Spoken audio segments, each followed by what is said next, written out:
एक बार की बात है, एक बहुत बड़ा नेता एक साधु के छोटे से आश्रम में गया, क्योंकि उसने बहुत सुना था उस साधु के बारे में और उसके मन में आया कि मैं एक बार जाकर के देखता हूं कि लोग इतनी तारीफ क्यों करते हैं उसकी। तो जब वो उस आश्रम में गया तो वहां पर एक छोटा सा कमरा था जहां पर एक कालीन बिछा हुआ था।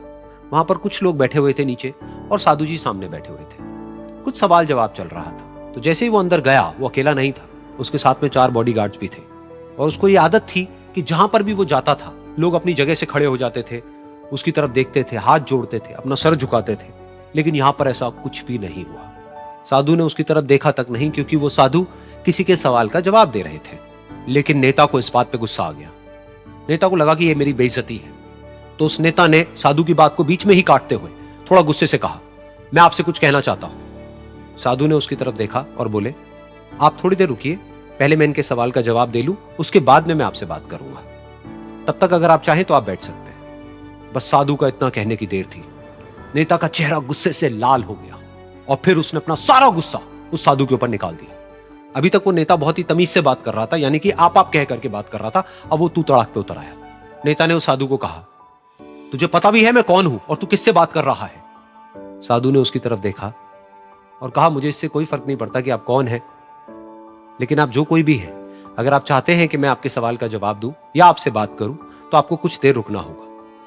और साधु के ये कहते ही नेता गुस्से से पागल हो गया और वहीं सबके सामने चीखने चिल्लाने लग गया, अब मैं तुझे तेरी असली औकात दिखाऊंगा। तूने मुझसे पंगा लेकर के ठीक नहीं किया है। तुझे पता भी है मैं तेरे बारे में क्या सोचता हूं। साधु ने फिर से उसकी तरफ देखा और बड़े ही प्रेम से कहा कि मुझे इससे कोई फर्क नहीं पड़ता है कि आप मेरे बारे में क्या सोचते हैं। आप जो चाहे वो मेरे बारे में सोच सकते हैं। फिर उस नेता ने बोला कि तू चाहे सुनना चाहता है या नहीं, लेकिन मैं तुझे बताऊंगा यही सबके सामने कि मैं तेरे बारे में क्या सोचता हूं। तू एक बहुत ही घटिया इंसान है। तू कोई साधु नहीं है, तू एक ढोंगी है, पाखंडी है और यहां पर जितने भी लोग बैठे हैं उन सबको बेवकूफ बना रहा है। तेरा बस एक ही मकसद है कि इन लोगों की जेब में जितना भी पैसा है वो सब तेरे पास में आ जाए। तू अपने फायदे के लिए इन लोगों का इस्तेमाल कर रहा है और अब मैं तुझे नहीं छोड़ने वाला। तेरा पर्दाफाश करके रहूंगा पूरी दुनिया के सामने। लेकिन उसके इतना बोलने के बाद भी उस साधु के चेहरे पर हल्की सी मुस्कान बनी ही रही। ये देखकर वो और तिल मिला गया और उसने कहा, अब बहुत हुआ, अब मैं यहां 1 मिनट भी नहीं रुकने वाला। लेकिन अभी भी तेरे पास में मौका है। अगर मुझसे माफी मांगनी है या मुझसे कुछ कहना है तो कह सकता है। इतना सब होने के बाद भी साधु बिल्कुल शांत था और उनके चेहरे पर एक मुस्कान थी। उन्होंने अपनी आंखें बंद कर ली। फिर साधु ने अपनी आंखें खोली, हाथ जोड़े और कहा कि मुझे आपसे कोई गिला शिकवा नहीं है। मेरे मन में आपके लिए कोई भी गलत ख्याल नहीं है। जो भी आपने मेरे बारे में कहा वो आपकी अपनी सोच थी। तो मुझे आप में कोई भी बुराई नजर नहीं आती है। मुझे आप एक बहुत ही भले इंसान लगते हैं।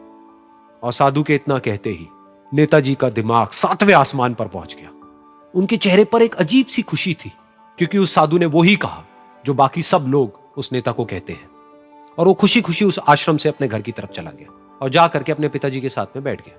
उसके पिताजी की आंखें बंद थी और वो ध्यान में थे। पूरी जिंदगी उन्होंने सिर्फ लोगों की सेवा करी और बदले में कुछ भी एक्सपेक्ट नहीं किया।